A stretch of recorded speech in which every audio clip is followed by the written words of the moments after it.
Zay no makasika niny fa manandanja lehibe eo amin'ny fanadiadiana tanterahany mpitandro ny filaminana ny fanomezam-baovao avy amin'ny olon-tsotra nanaprofo izany moa ny zava-nitranga teny Itosy teny satria dia nitondra vokatra tsara ka nahafahana ny sambotra mpikambana ao anatina andian-jiolahy ny fanomezam-baovao avy amin'ny fiarahamonina. Ny zoma folo ifony 1 aprily 2023 dia nisy namaky ny fiangonana Assemblée de Dieu Anjaza Mihira Itosy. Voaroba tamin'izany ny synthétiseur, guitare électrique, ampli maromaro, équaliseur, compresseur izay mitety-bidy mahery 20 tapitrisa ariary. Manoloan'io dia nametraka fitarainana teny anivon'ny tompo-parotry gendarmerie Itosy ny mpino tamin'ny fiangonana Assemblée de Dieu Anjaza Mihira.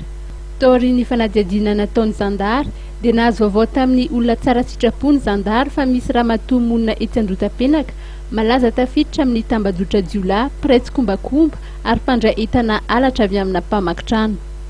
No amafisy ny zandary mpanao famitorana ny fikaroham-baovao mikasika ity raharaha ity ary reny fa efa andala-pikarohana mpividiny entana alatra io ramatoa io.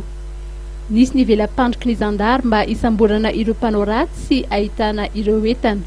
Vokany tratra avokoa ireo entana norobena tao amin'ny fiangonana Assemblée de Dieu Anjaza Mihira. Nosamboriny zandary ilay ramatoa.